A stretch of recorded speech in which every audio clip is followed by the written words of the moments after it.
Okay. Okay. So what I was saying is the background, the reason why we're doing this, a lot of the basic things that we think we usually take for granted, uh, along the way, we realize that they're very important. And then not everyone is familiar with the importance of those basic things. And then these can become very hectic between the student and the supervisor. We saw a lot of fight in the past because the supervisor is never happy and the student is never happy with the supervisor not being happy about his or her report. So what the expectations are is what is on the next slide that I'm showing on the screen here. So basic thing like formulating a topic, a research topic. What is the difference between an aim and objective? Uh, those things, we take it for granted, but they're so important. So at the end of this discussion, I think the students should be able, if you haven't done so, be able to formulate with confidence their research topic, the aim, the objective, the hypothesis that they want to test in their study. And students should be able to plan in a very appropriate way their research. The planning of the research start with the definition of the topic, which is the formulation of your the title, the formulation of the aim, the formulation of the objective. And it is important that you sit down and spend a lot of time, enough time, on defining what do you need to collect as data. How do you have to collect those data? And where are you going to get those data from? We got students in the past who come to the supervisor and say, okay, now we are happy with the aim, objective. Now what next? What do I need to do next?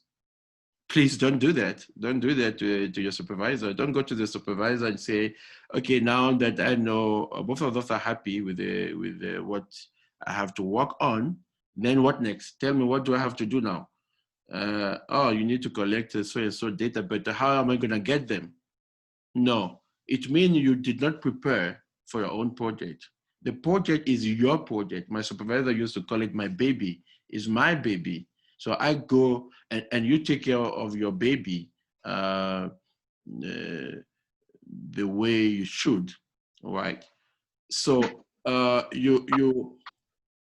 you identifying the data that you need to collect and how you're going to collect them and where you're going to get them from depend on the objective that you set for the study. And student in general, they find what I'm talking about can look basic or elementary for me, for some of you, but believe me, this is the thing we are dealing with. When you start dealing with your supervisor on a one-on-one basis, this is where the fight starts for so in some cases. So plan your project. If the aim and specifically if the objectives are not well defined or clearly defined, you will struggle to identify the data that you need for your study. You will struggle if the objective, when you are formulating your objective or when you are setting the objective of your study, you have to start asking yourself, is this feasible? Is this doable? What are the type of data that I need? Will I be able to get this data? So at the stage of objective formulation, you have to start asking those questions. Don't wait until you have a proposal accepted at the faculty or accepted by your supervisor, or when you go to your supervisor, then you will realize that actually it will be extremely difficult for me to get this data. And actually, will this data ever be available? Will anyone, if you don't have to go to collect the data yourself, will anyone be willing to share this data with me? So when you are setting your objective, you have to start asking those questions. if my objective is so and so, what type of data do I need? Will I ever be able to get those data?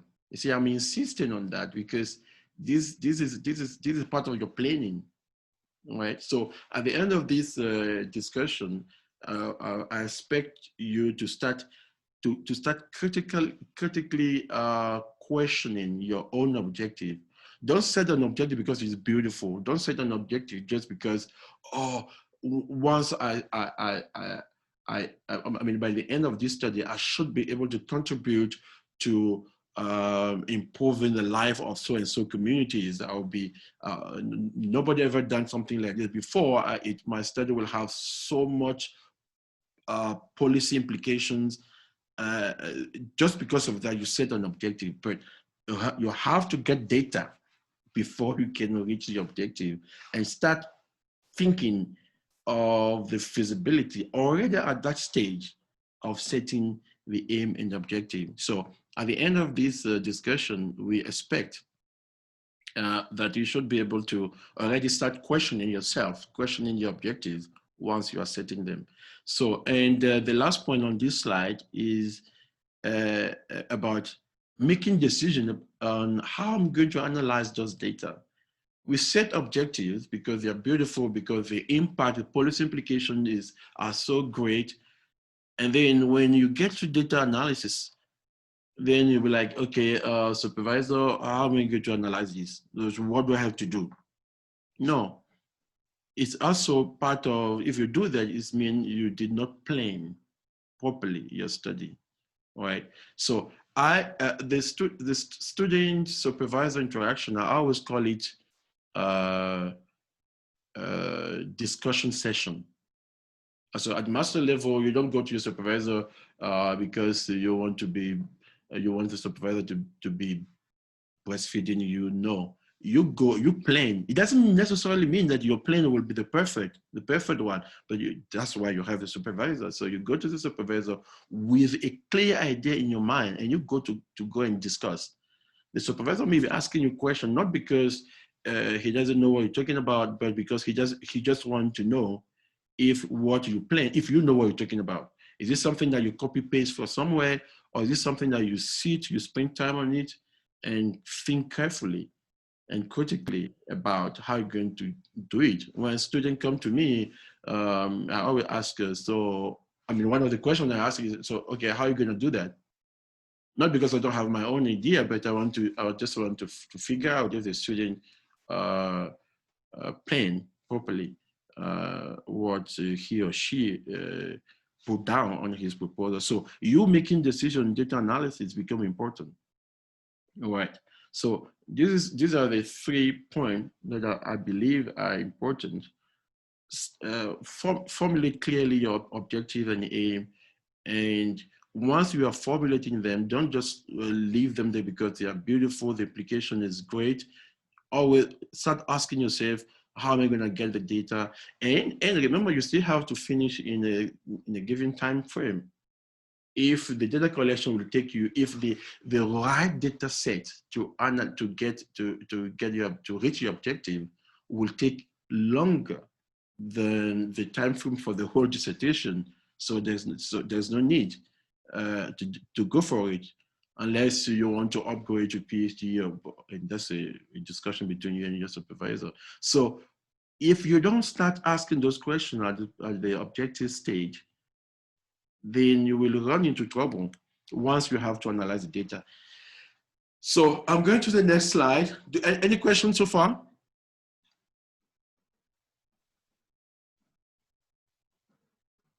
Hello, are you guys there? We are here. You can proceed. Hello? We're here. Can you hear me? Yes, we can hear you. Okay, so do you have any questions so far?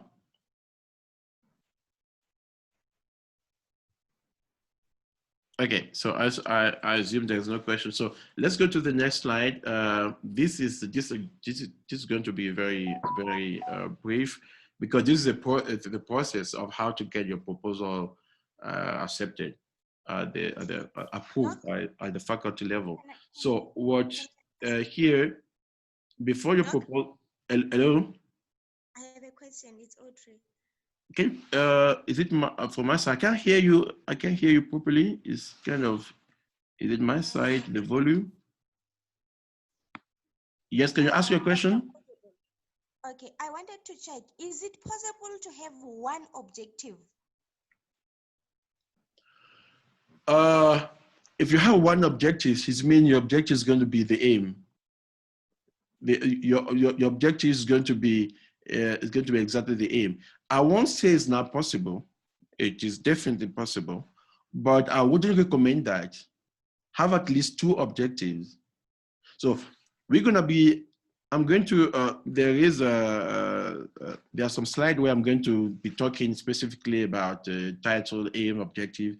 And when we get there, I'm going to talk about it again. All right, thanks. Okay, sure. So this is just the process of you getting your proposal approved. First of all, the first thing that you need to know is that you are not officially allowed to start your project without the university approval. Okay, especially if your project, if you are dealing with the human or animal with your project. Point number one. Point number two, there will be a lot of up and down between you and your supervisor on this proposal issue. If you haven't started, those who have started may already see what I'm talking about. It's 11 hours. So you will be having your first draft sent to the supervisor, so coming back, blah, blah, blah. But that's not what I want to emphasize, to highlight here. What I want to highlight is once your supervisor and yourself, once the both of you agree on your proposal, then that's the end there. So the supervisor will form a panel. So I'm ignoring the lockdown. We'll set the panel and with the date, send it your document. The panel members will read your document, provide comment, and you will come in the office and give an oral presentation where what we call seminar, where you defend, you present, you defend your project, and they ask questions, they provide comment. You fix it, you fix the comment to the satisfaction of your supervisor. And then once the supervisor is happy, you sign, the supervisor sign, and you submit it to the faculty. And the faculty will also, there's a panel over there, they will also see it and look at it and then give you the okay or not. Now, because of the lockdown, what we are doing right now is, so there's no oral presentation, face-to-face oral presentation.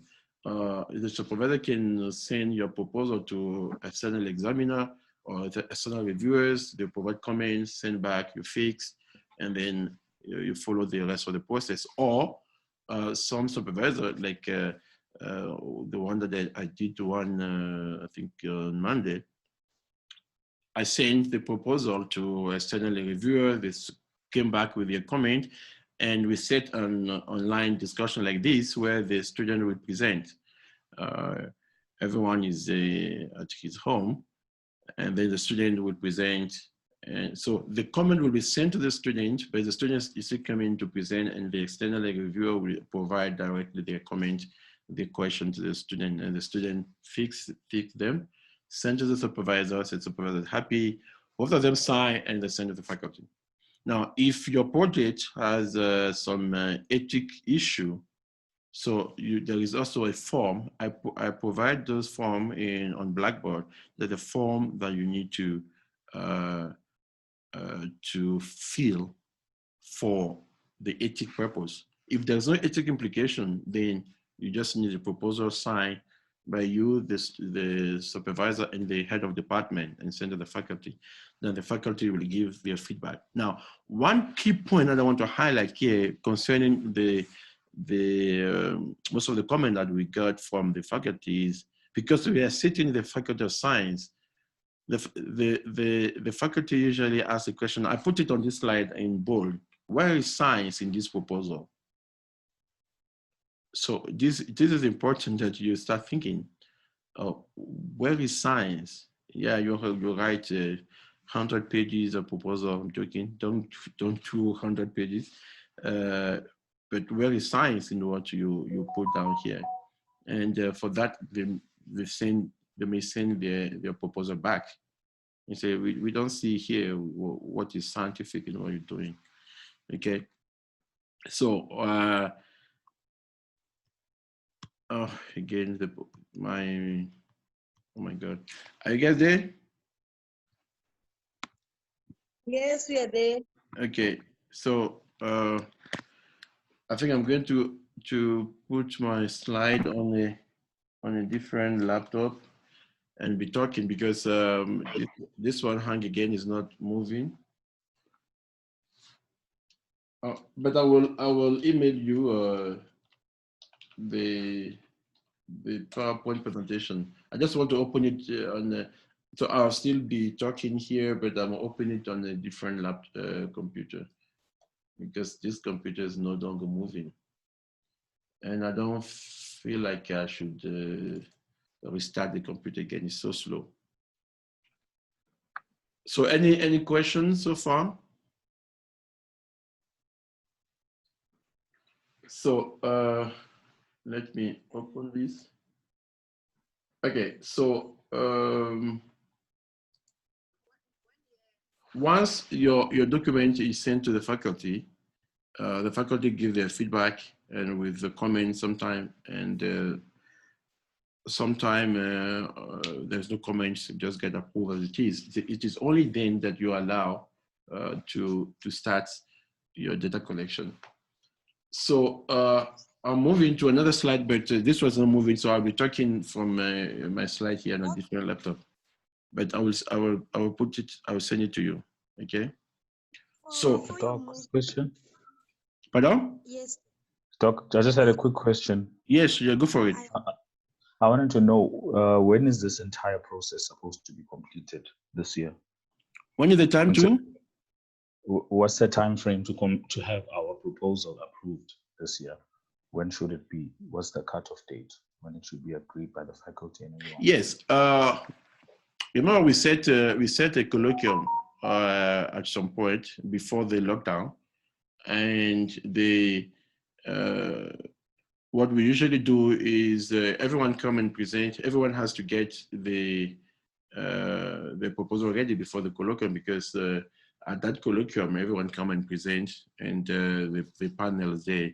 So we do it once instead of doing it. In the past, we usually do it one by one, and become difficult to get external examiner to come and sit multiple times. So that's why we do it once with everyone presenting. But because of the situation we're in now, so we can't do that anymore.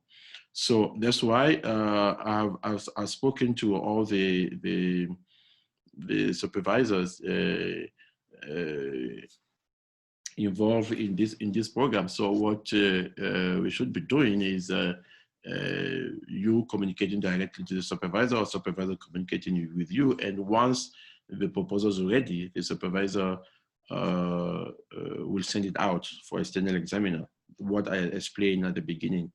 But there is no clear cut date. You can submit your proposal anytime throughout the year, given this current situation.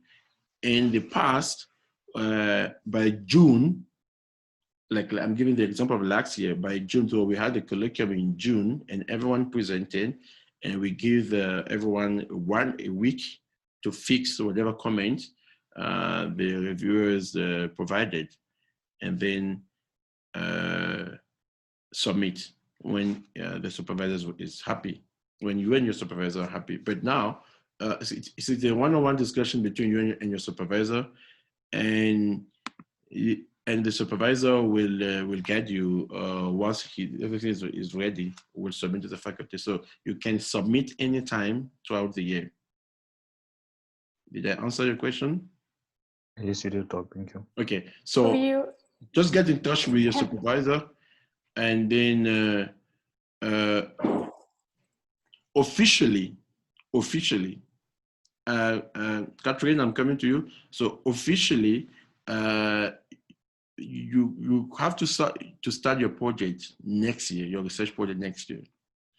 But why did we bring it back to the first year?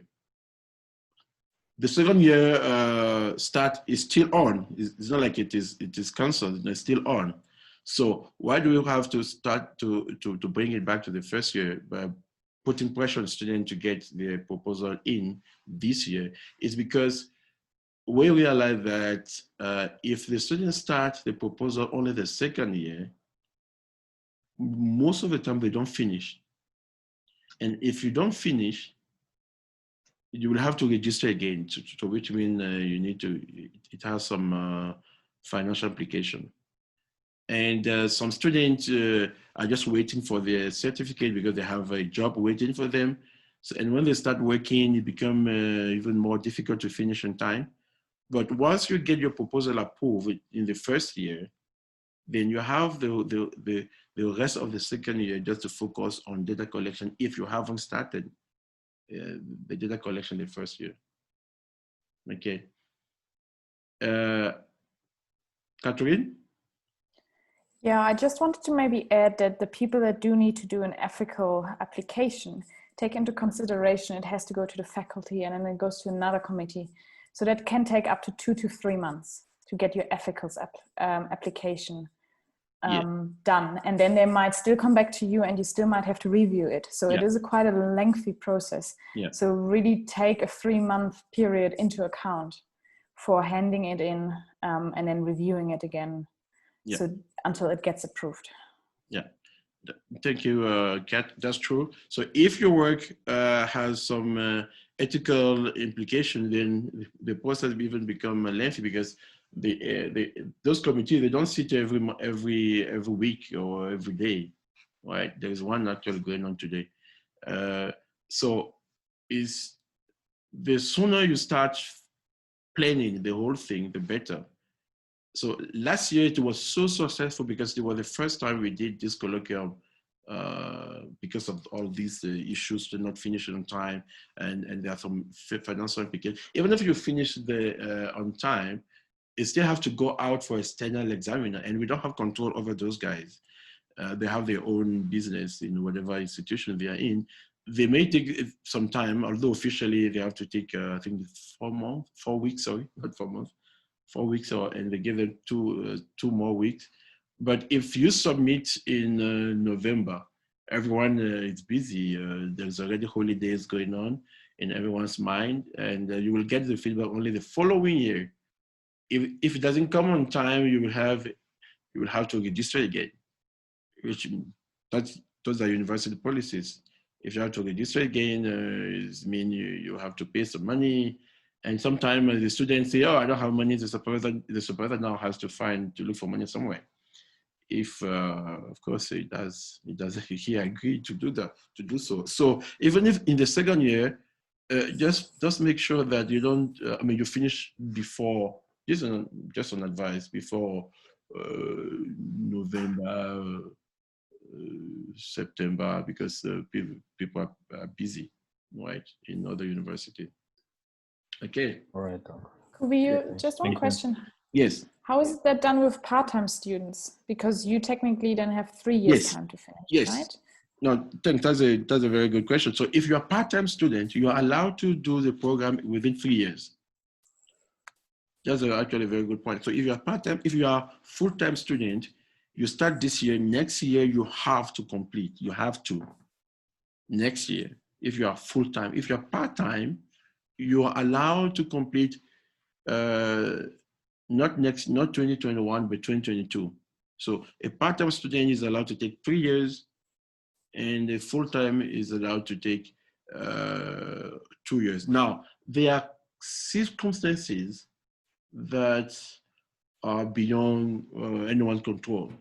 All right, then you will have, if that happens and you can't finish on time, your supervisor will have to write a strong motivation for the university to allow you to register again for another year or another 6 months. We usually do it for 6 months, but look at the faculty is now saying, because you apply for 6 months, 6 additional months, and the student doesn't finish, then you have to write another motivation, then you become So the faculty now is complaining about that. So we just go for a year. Even you finish in 1 month, but you go for a year. But if you have to register for a year, there are financial implications as well, which means you have to pay the registration fees, and we don't want that. I understand some are working; it's not always easy. But last year I think the approach of colloquium and getting the proposal ready, some even started collecting, especially those whose projects are related to the work that they do every day. They start collecting. I have a student 2 years ago who did everything in 1 year, including the coursework and the project in 1 year. Okay, she was full time, she was not working. It's a different story, all right? So, and apparently if you finish in 1 year, if you finish in 1 year or within the time frame, I think you can claim your registration fees back from the university. I think there is a story like that. We just need to be sure of the, but I know is if you finish, I don't know if it is in 1 year or within the given time frame, you can claim your registration fees back from the university. But we need to double check if it is 1 year or within the allow time frame. Okay, so now this is working now. So the next slide, the research proposal, we're not going to spend too much time on it. Just see it as a scientific document. It's an academic document that identify a problem, in our case, an environmental related problem, that justify the need to solve the problem and explain in detail the different activity, the different step that you are proposing to solve the problem. This will imply the what, the how things will be done.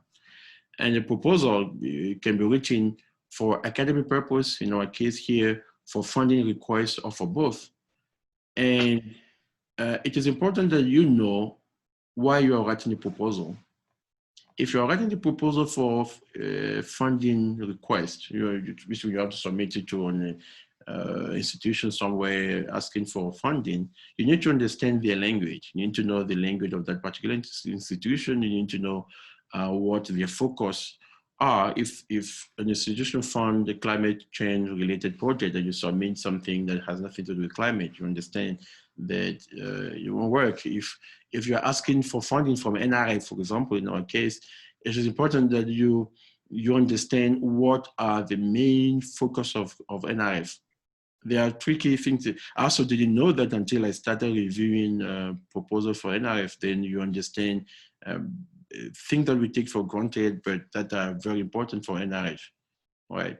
That, like for example, if it is a PhD, you need to highlight the research, the papers and the title, the provisional title of the paper that you think will come out of this project. This kind of information, I call it inside information, but if you don't have anyone who is familiar with the NRF, you wouldn't know those things. So if you're writing for academic, in our case here, we need to understand what the faculty is looking for. I mentioned something earlier. They ask the question, what is science in this document? Right, because we have humanities, we have faculty of science. What is science in this document? And there's something very important. And even if you are doing ethic application, there is a section where you have to highlight the design of the project and then the statistic, the data analysis section. It doesn't have to always involve statistics, but there's a statistician sitting in the committee that would be what you'll be looking for. What are you saying? You see students, okay, we will have a discussion on different days on that. You see students saying, oh, this data will be analyzed using SPSS, finish. That's the data analysis section. Just, you don't do that. You just don't do that. If you mention the name of a software, does not mean you know what you want to do with the software. In the software, there are so many models, there are so many tests. Which one do you want to use, and why do you want to use the one you want to use? See, so you have to. It doesn't mean you will become a statistician after this lecture. No, you don't have to be a statistician. That's not the objective. But you need to understand why you are using a particular test that you are using. Why? What is the reason? why you're using them. So those are the questions that the ethics committee or the faculty committee, people also ask. So even if you are, it is not for academic purpose, even in corporate world, you need to do write proposals. Some of you who are working, you write proposal every day to ask for funding, and they have the corporate world also has its own vocabularies and all those things. So clearly, there's no research proposal if there's no problem. If you don't have any problem to solve, or if you don't want to improve something, if you don't want to create knowledge, if you don't want to fill a knowledge gap, there's no need to write a proposal. So for MSc, in our case here, the problem that you want to solve, it does not have to be novel, it doesn't have to be new, right? But for PhD, novelty is a big deal, right? So that does not apply to us here. But it happened that even at master level, your research may bring some, may have some novelty application. That would be fantastic. So on the next slide, I'm just showing you here the different section of the research proposal. In the UJ format. The UJ format start with the title, like any other format. The title. I put here title bracket problem because if I read the title of your project, I must have already an idea of what problem you want to focus on. And then for some reason, after the title, you have to show the aim and the objective. In a different setup, you have the title, you have the justification before the aim and objective, but this is how the UG format is. It is the aim, the title, the aim, the objective, and everything else, I call it market or sell your project. You want to convince someone that this project is important, we need to do it. And one of those sections is the contribution to existing body of knowledge. Just put NA in that section for in our case here, because that's the contribution to knowledge is about the novelty we're talking about, and that's for PhD. But everything else apply to everyone. The problem statement or hypothesis and the result expected. And then you have the justification of the study with reference to, it is actually a literature review, but the literature review tailored toward the justification of your study. Then you have the methodology. So in the methodology, I would recommend that in the methodology, you have to talk about the study side, you have to talk about the data collection, you have to talk about the data analysis, and then the list of references. So these are the different sets. So I'm going to go one by one, right? Any question? So if there's no question, so my slide are not moving again. I want to move to my second laptop. So so it's not moving. So the title.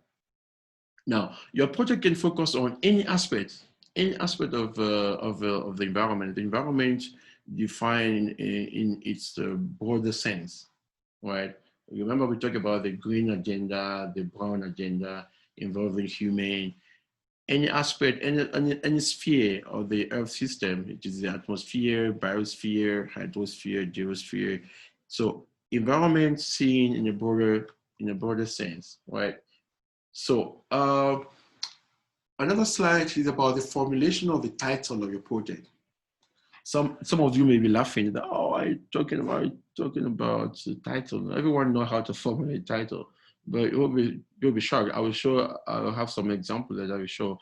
So before I move forward, I want to say I ask in the document that I put on Blackboard that if you can please send me your title, objective, aim, and word statement, because I want to use them I won't mention your name for sure, but I want to use that. So if you see, if I mention the title that look like yours, if it is yours, whatever I say here is not to criticize anyone, it's just for everyone to see what kind of comments that you may be getting from a supervisor. So how to formulate the title.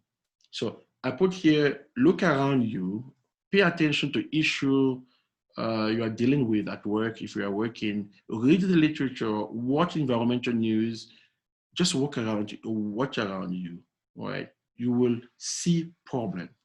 You will see environmental problems. Now, what you have to do when you see an environmental problem that you think, oh, this is interesting to me, now you need to formulate the problem in the form of the title, right?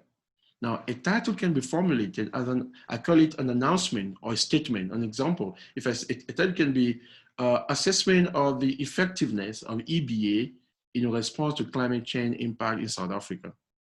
So EBA, ecosystem-based adaptation. So this kind of a title formulated this way, I call it an announcement or a statement. But a title can also be formulated as a question. The title of the project could be, is EBA an effective response to climate change impact on rural communities in South Africa, for example, right?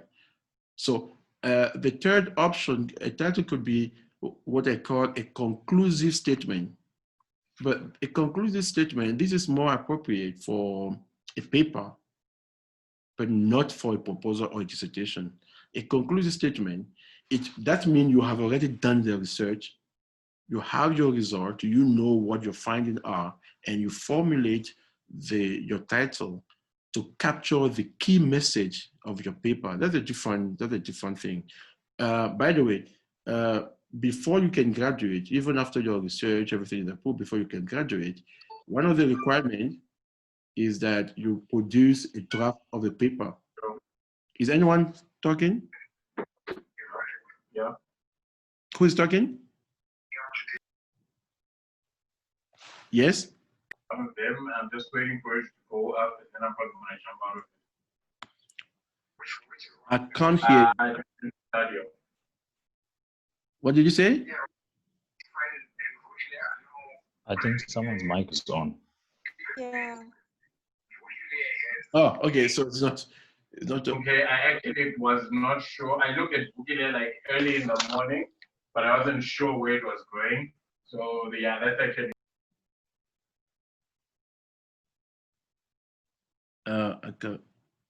Okay. So all the.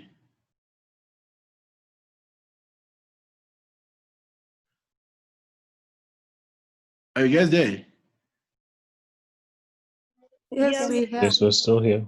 Okay. So what I'm saying is where was I? Yeah. So I say a title can be a conclusive statement, but that one doesn't apply here. That kind of title. You can use them only once you have done your research. And then what I was saying is you can't graduate without, I mean, the faculty eventually will not,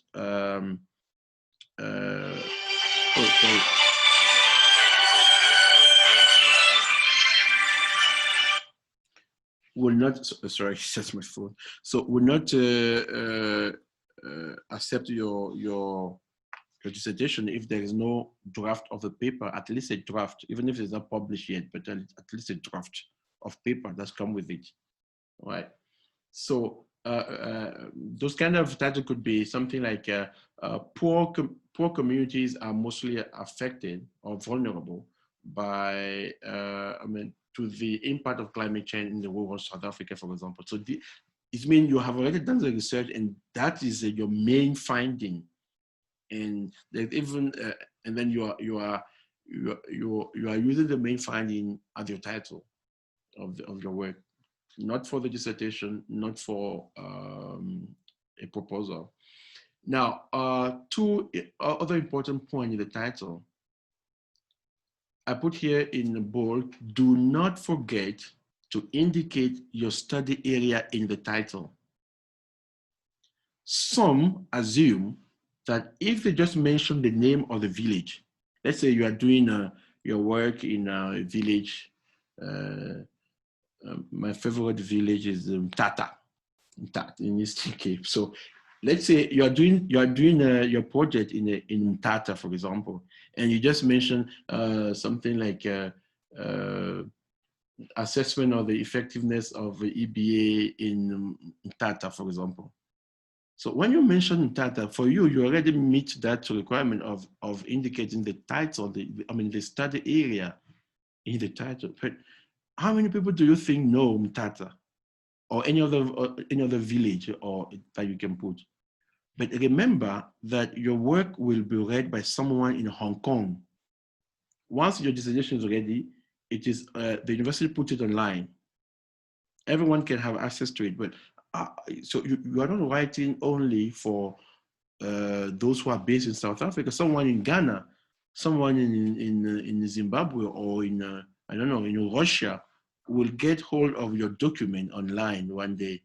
But if it's entitled, like, but where is that? Or someone is looking for some information in South Africa, but your work is in South Africa, but you put Mtata, and there's nothing South Africa related clearly mentioning. So it will be difficult for someone, even here in South Africa, it will be difficult for someone to get hold of your document. So it is important that, yes, you mention the specific village or community you are working on, but mention the country, at least the country as well.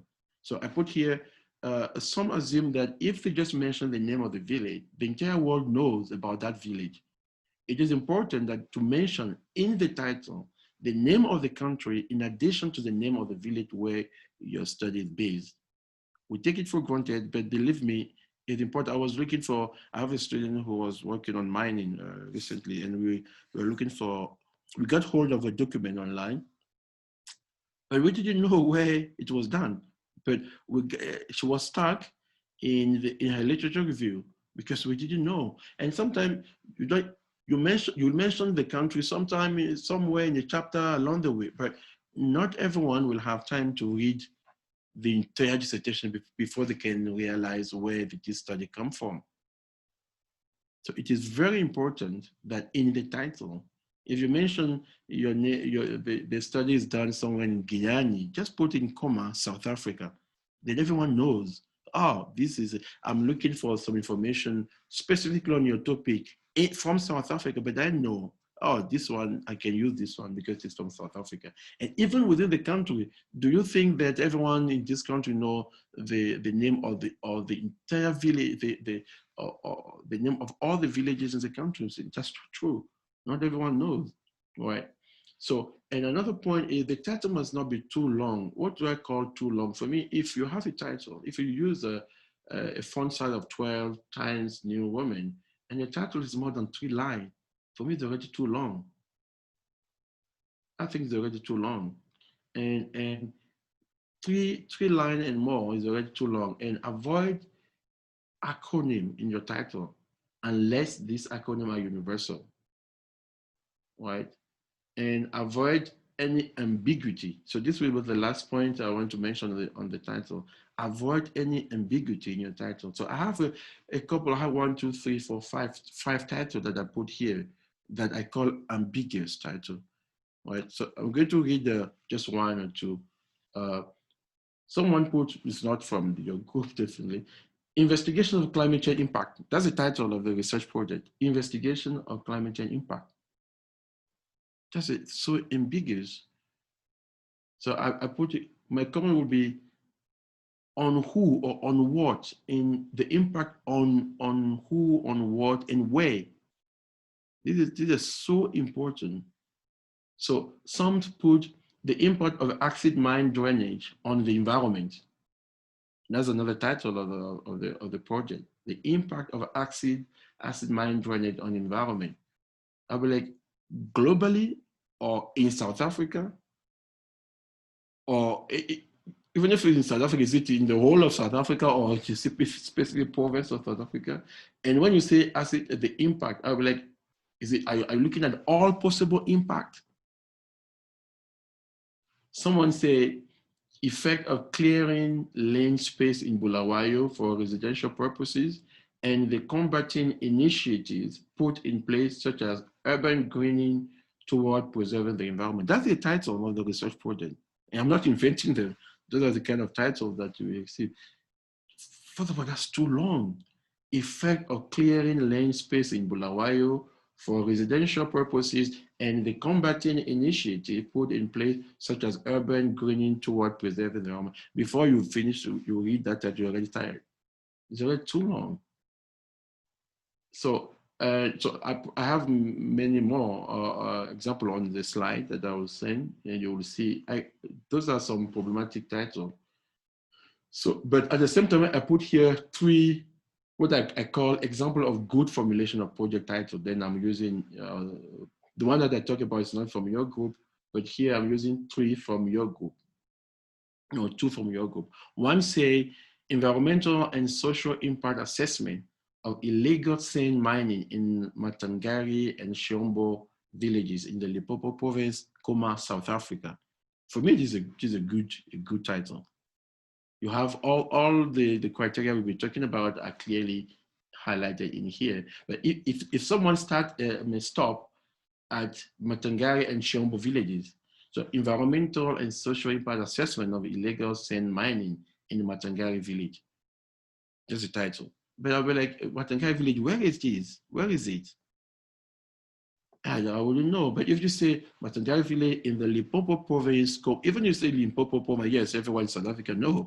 But some will read your work outside South Africa. They have no idea what is Limpopo, right? Some say, another title, life cycle sustainability assessment and circular packaging for takeaway food, case study of University of Johannesburg meal support program. This is also a great title, right? Some say, another one, not from your group, so another one say, development of an integrated water management plan to improve the water quality of the Rhodoplat Dam. That's one of my previous students' projects who is graduating soon. But she just put the water quality of the Rhodoplat Dam. Yes, everyone in Pretoria, maybe in Gauteng will know what Rhodoplat Dam is. But if you go beyond the province, I don't know if everyone knows that where the Rhodoplat Dam is, right? So these are some examples of titles that I put on the slide that you will see. So another slide is about the formulation of aim. So I'm done with the title, the aim. So I see here, the aim, the entire project must have one and only one aim. Only one aim, not multiple aim. Aim formulated as just one statement or one sentence. Your aim must not be, the aim of the project must not be broken down into multiple aims. No, the aim of the project is must be one, only one. One project, one aim. No mention, don't mention in your aim the method that you are planning to use in your aim, unless your project is about that particular method. I will give some example of what I'm talking about. So there's no need to no need for justification of the aim or any comment in the formulation of your aim. So an example of the aim, this is real, it's not that I got from student. The aim of the study is to investigate the effectiveness of the sustainable measure implemented in so and so, since this has never been done, since this measure were proposed. That's an aim that student formulate. So that speaks to no justification or no comment in the formulation of your aim. Why? Since this has never been done, since this measure were proposed. There is a section in your proposal for justification of your study. Whatever justification you feel is important for someone to buy this project, it must not be in your aim. It must be in that section called justification of your project. Right. Now, I was saying there's no need to mention the method in your aim. Some will say the aim of the study is to assess the effectiveness of blah, blah, blah, using the SWOT analysis method. But why, my comment will be, why the emphasis of the method to be used Why the emphasis in or already in your aim, unless your study is about testing, for example, the reliability of the SWOT analysis or whatever method you are talking about. But if your project is not like, or if we don't use this method, this project is rubbish, then why are you already emphasizing, highlighting the method in your aim? There is a section called methodology where you're going to tell us what method you're going to use for your study, not in the aim, unless, I'm insisting that unless this project is about, maybe you are proposing, you want to propose a different method, then talking about the method in the aim become, or in the title become important. But if whatever you want to do, we can do it using a different method, why are you highlighting already? Why are you already insisting on the method in the aim? And another point is the aim must not be the exact repetition of the title. Someone will say, so if the title is investigating the effectiveness of blah, blah, blah, someone will say, oh, the aim is to investigate just exact repetition of whatever you say in the title. No, don't do that.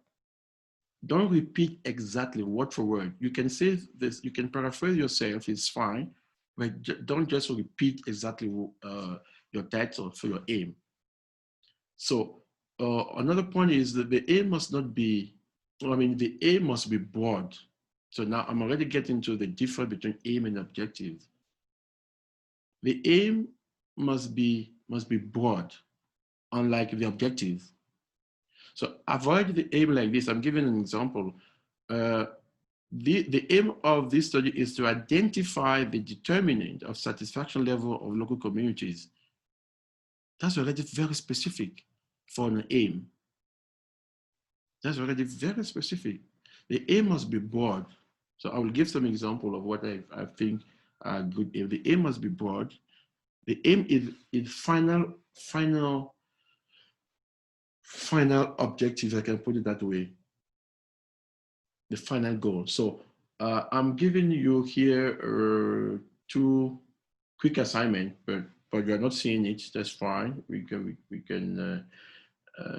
can read it for you. Some say, I put here quick assignment. Share your comment about the 2 aim formulation below. One of them is, the aim is to understand and investigate traditional and common ways which are used on management of boiler generated coarse ash, its environmental impact and opportunity to improve the contemporary ways. Doesn't aim that someone formulated. Another aim is, the aim of this study is to investigate the nature, the extent and management of environmental and social impact caused by illegal sand mining in blah, blah, blah village. And another aim is, the research aim of this study is to investigate the environmental as well as the socio-economic impact of the expanded polystyrene containers for the University of Johannesburg Meal Support Program, as well as for the identify alternative by using a life cycle sustainability assessment. Full stop. This will inform circular and sustainable strategies for food packaging and UD campuses. That's another aim, right? So I put those 3 aim. I could have given more than 3. I put it there as a quick assignment. Share your comment. What do you think? So we don't have time to do that because I know you have another lecture. But this is kind of I have a comment on this aim, but I want you to think of it. So either it is too long, either it's too specific to be an aim, right? Or either you already provided some justification or some comment. No comment on your aim. You have a huge section on problem statement and justification study to provide as much as justification you need, or as much as the aim must not be too long, must not be too specific, right? So the objective, I'm moving to another slide. Now the objective must be specific. All objectives must be formulated such that, and this is very important, please pay attention to this, because these are the problem we face. when we start discussing project with students. All objectives must be formulated such that once they are reached, the aim, in bracket, the ultimate target, will be reached too. So the aim must be the objective must be formulated in a consistent manner. I'm going to give some example of whatever I'm saying. The aim, the objective must be formulated in a consistent manner. I'm giving here an example. So someone said 3 objectives, right? The first one is to assess, blah, blah, blah. The second one is testing the effect of blah, blah, blah. And the last one is the investigation of the blah, blah, blah. But this is not consistent.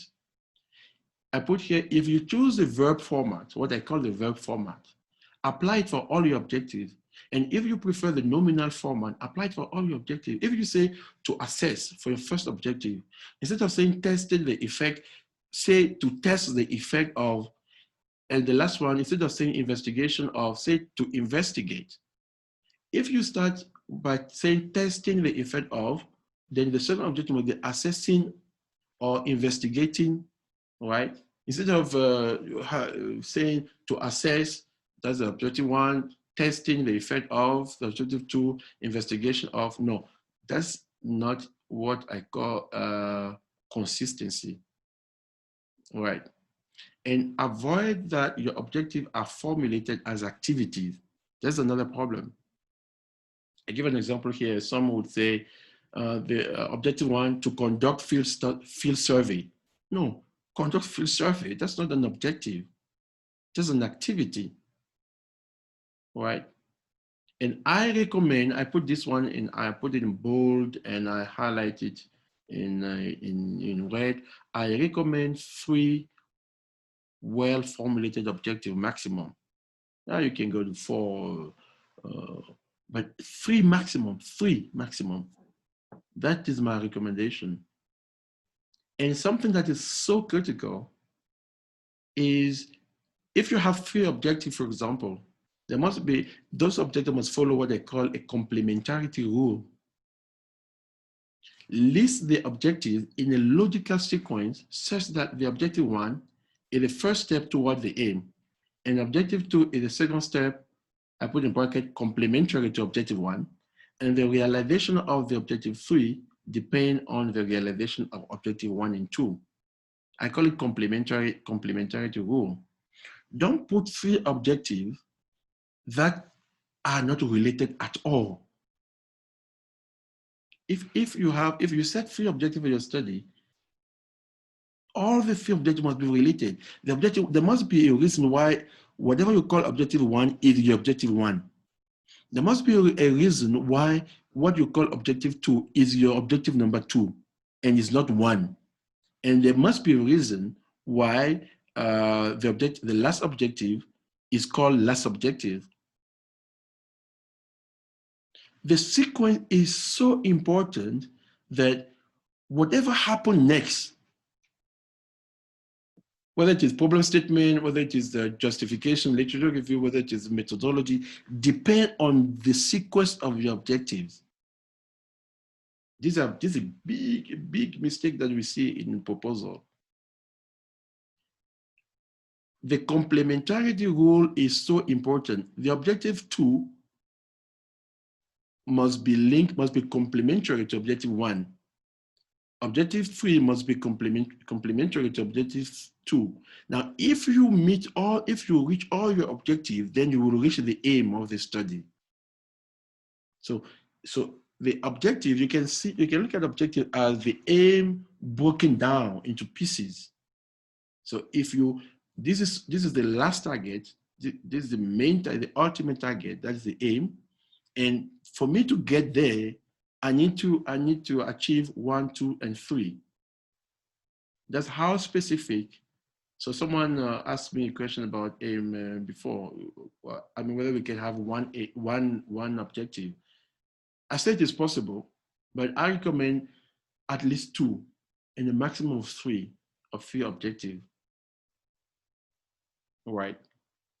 And those objectives, I'm repeating this one, there must be a reason for you to call objective 1, 1. Why not 2? Why not 3? There must be a reason. That reason must be, oh, for me to get to objective 2, or for me to get to the aim, this must be my first step. I need to achieve this one first. That's my objective 1. That's why I call it 1. I can't do 2 without the 1, and I can't do 3 without the 2. You guys get my point? It is so, so important. And whatever sequence you choose when you are setting your objective, those sequences are so, so important, because your purpose statement must follow the same sequence. Your literature review justification must follow the same sequence. Which means your literature review, you need to talk about whatever topic is related to your objective 1 before you talk about a topic related to objective 2, and so on. And in your methodology, you can't talk about the data collection, how you're going to collect the data for objective 3 before you talk about how you're going to get the data for objective 1. Do you see what I mean? So whatever sequence you decide for your objective, it has implications for the rest of the project. Even the data analysis, how you're going to analyze your data. You cannot start with how you're going to analyze the data for objective 3 before you talk about the objective 1. So before you talk about how the data analysis of objective 1 will be done. It is, for some of you, it may be like, oh, this is a repetition, but I can guarantee you for most, from the past experience, for most, if you just list some objectives, and then you don't know why this one is 1, why this one is 2, and when you get to the data analysis, it's like, but how are you going to do? What are you going to do for objective 1? How are you going to do to know whether you reach your objective 2 or 3 or not? So the sequence is extremely important. I call it complementarity rule. Right. Now, I'm giving you, are you guys tired? What time is it now? It's 11:44. It's 11:44. So we're supposed to finish at 12 because I know you have another lecture. So I'm giving I give here another example of what I call a quick assignment. I say, look at the list of the objectives below and share your comment. So I'm leaving that to you. Is someone put 1, 2, 3, 4, 5, 6, 7. Someone set 7 objectives for a master project, 7 objectives. And I'm going to read some of them to come up. That's objective 2, to come up with a sustainable management approach. What is to come up? I'm going to, don't use those kind of verb to set an objective, to come up.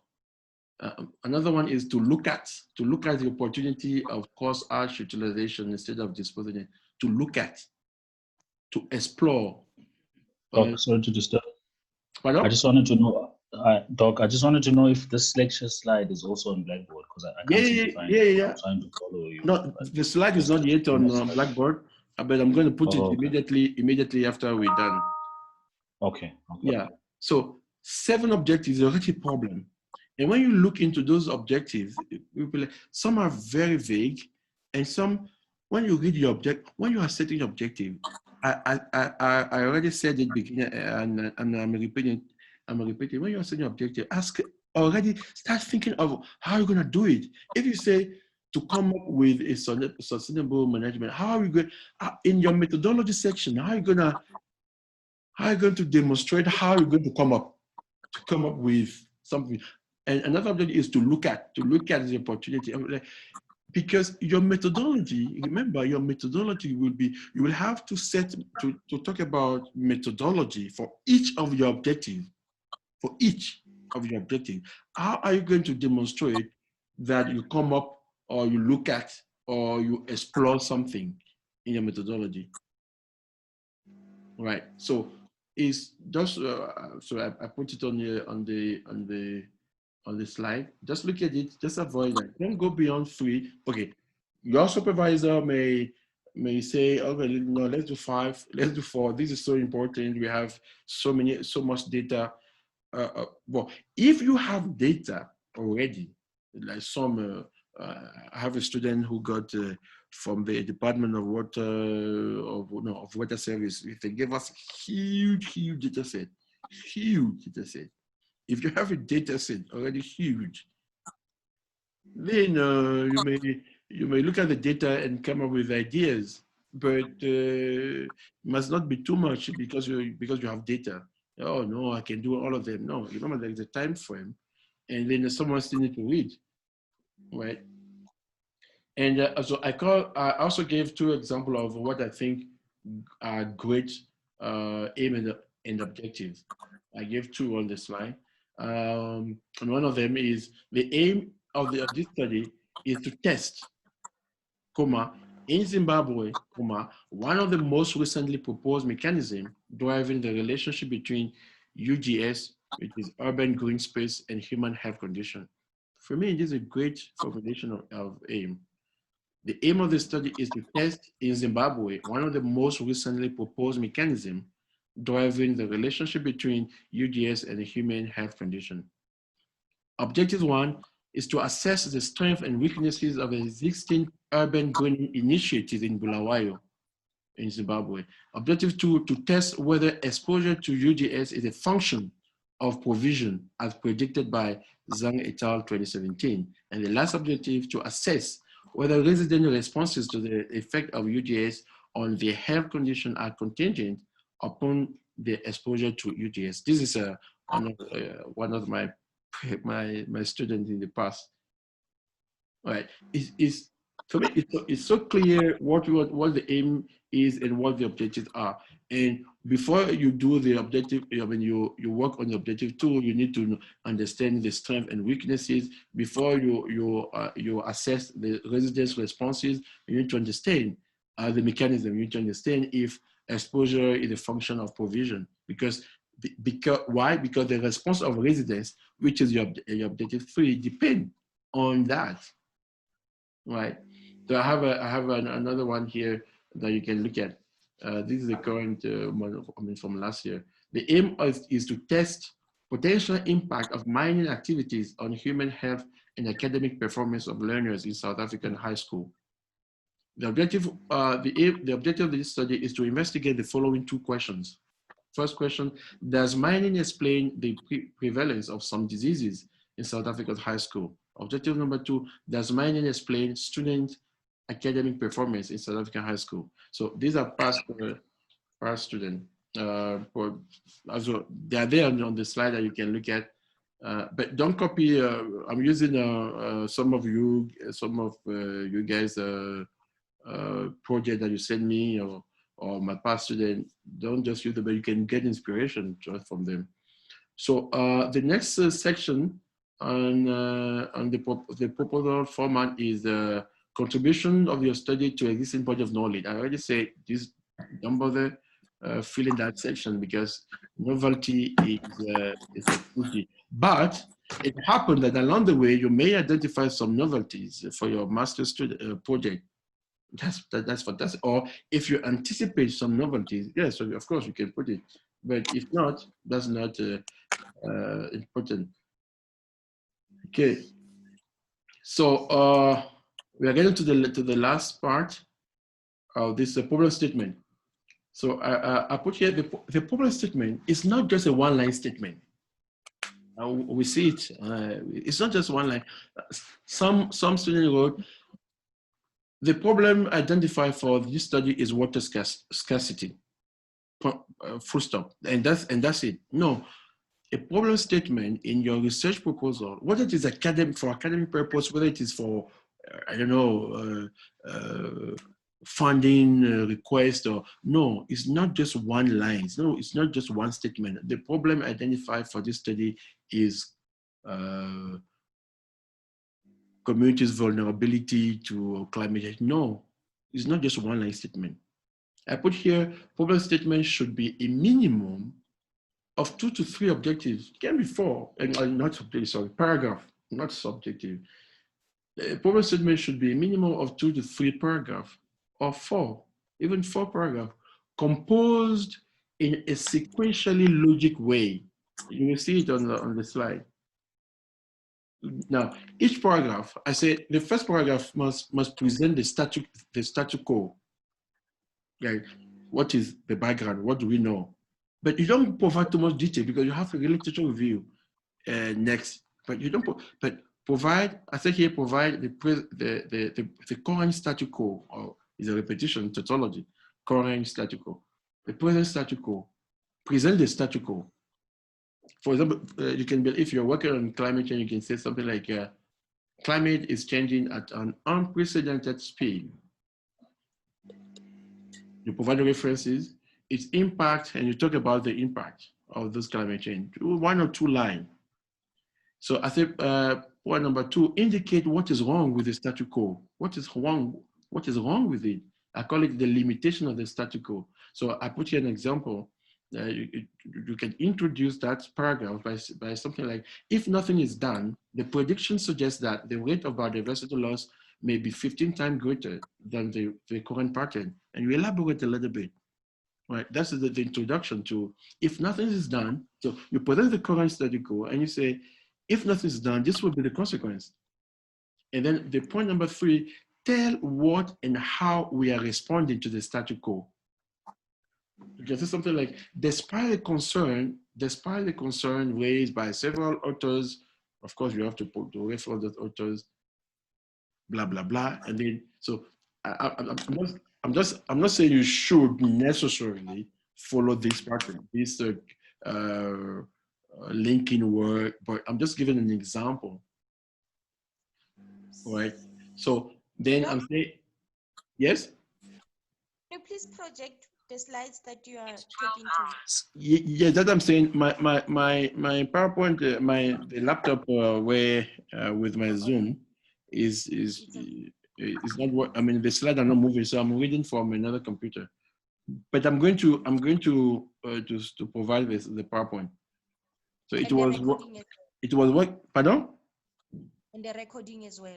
I did the record. Okay, I never recorded before. Catherine, so at the end we'll be getting the record. Yeah, she should be able to. Okay, so I never recorded before. So at the end, definitely. So and the last point is that then tell the limitation of our response. So this is the current situation. These are, if we don't do anything, this is what's going to happen. And if and then this is how we are responding, and these are the limitation of how we are responding. So these are some of the just an example of what I think is important that you. So I said end with a statement highlighting the need to act differently or to investigate further. So you can introduce that paragraph by something like, in such context, we need to blah blah blah, and that one will be related to your objectives.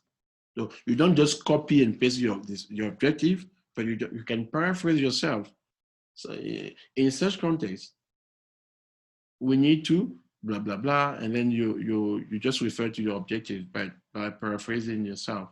So you may even elaborate further here by highlighting your objective. So that's what I just said now. But don't copy paste your own objective, but you can paraphrase yourself, right? And then in the problem statement, you have to provide references. Reference all key statement. Okay. Then so I provide here some example of problem statement from your group or from previous student with some comment that you can have a look at. So I provide an example of what I call a good problem statement. I'm not going to read it. It's 4 paragraphs, but you will see it on the slide from my previous student and from one of the students in this group. So that will be it for today. If you have any question, you're most welcome to ask them.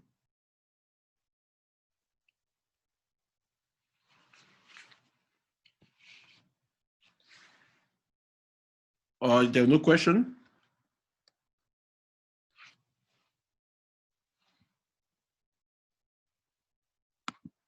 Are we still all here?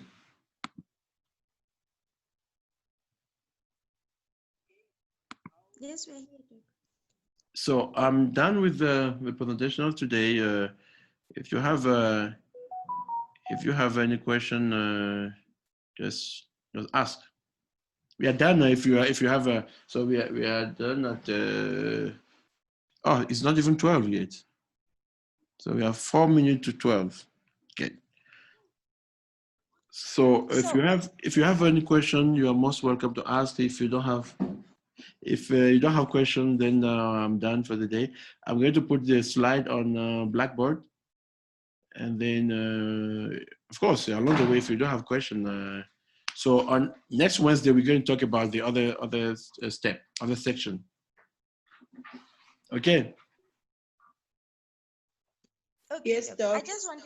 I just wanted to check. Are we allowed to consult with you even though you are not our immediate supervisor?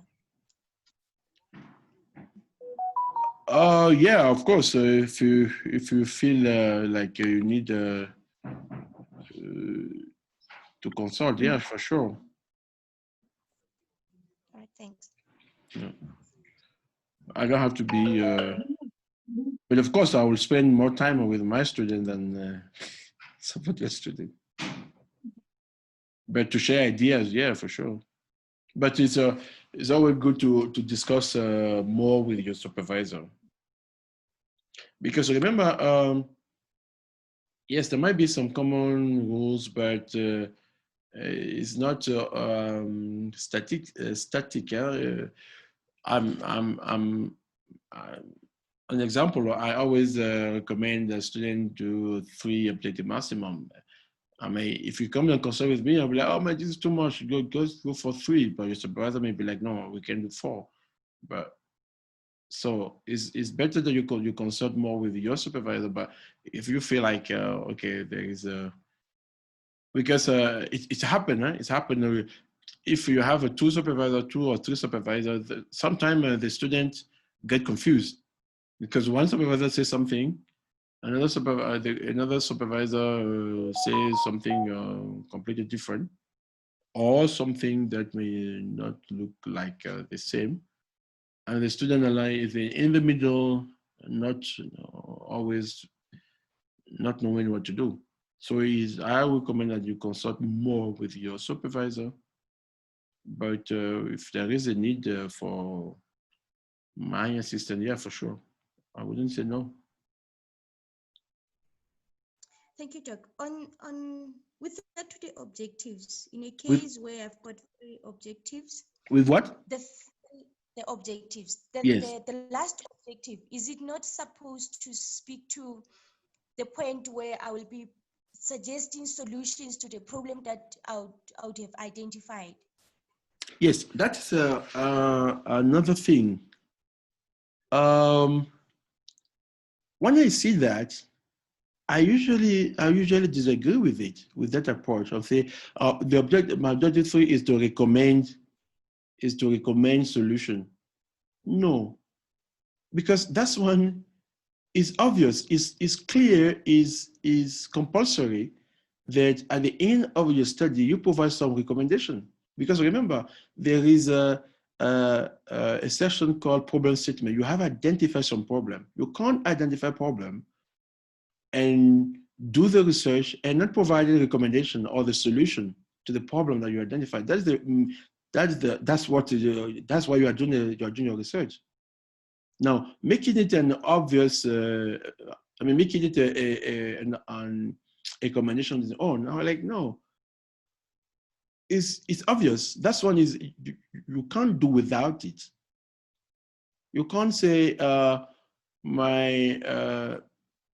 let's say the aim of your study is to test, is to test whether a particular approach or response to climate change impact is working or not.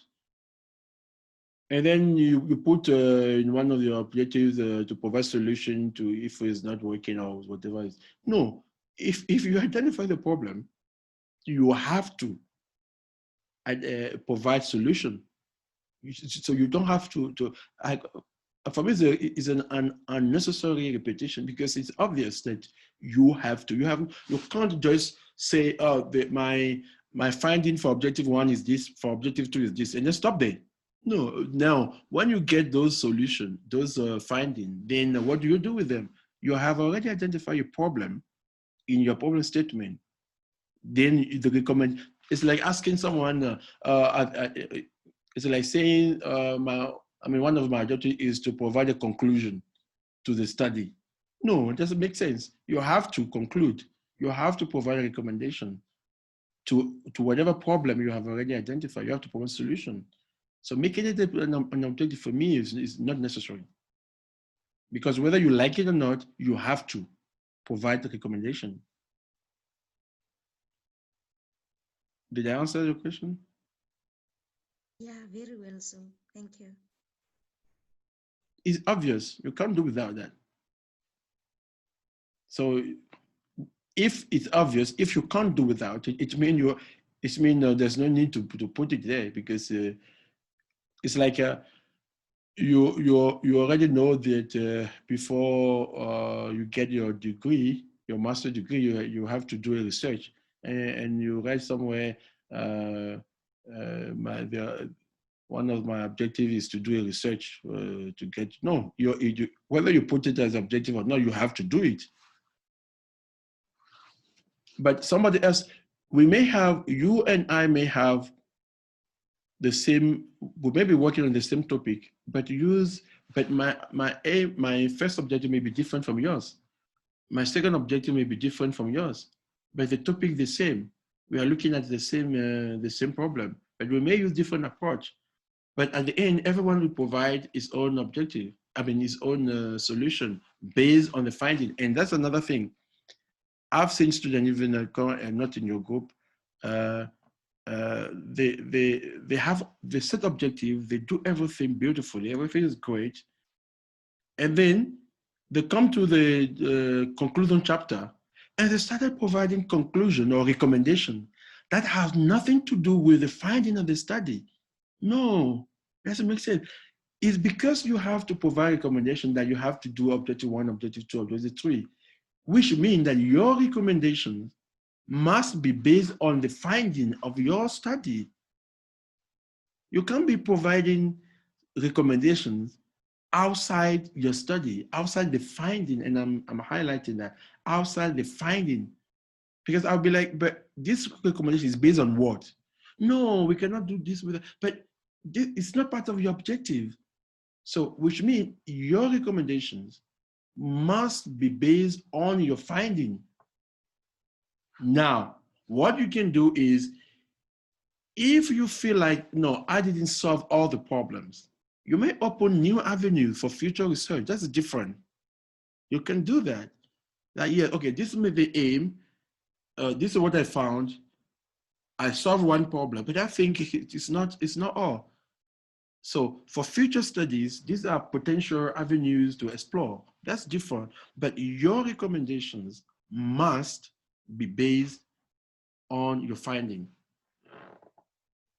And I don't see it necessary to make a recommendation an objective, because you can't do without it anyway. Any other question?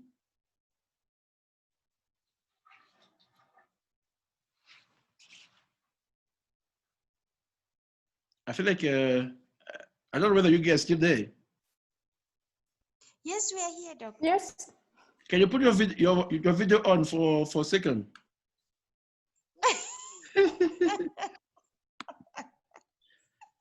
No, we are done. We are done.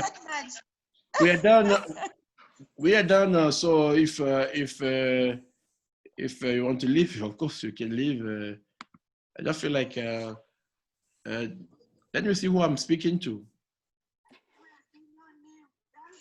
You can stop sharing. So I do stop share. And how do I get the record now? So now, when you close the meeting, yes, it will give you, I don't know what it's called, but it will put together the entire recording. You have to give it some time. Then when it reaches 100%, then you can save that. Okay. Then you Okay. can later on upload it on Blackboard. Okay. So I'm stopping. Oh yeah, who's that? Oh, It's all I see. Yeah, this is Audrey. This is oh, Dlepu. This is Katarina. Oh, this is Dambuza. Oh, thank you. Where is Alice? I can't see your face. I'm trying to show my face and I'm with my child here. Yo. Oh yeah. Oh, say hello, Katarina. Hello. Hello. Where is your child? Show us your child. Your child face. Uh, Where is Kamo? Lituli. Mulanga.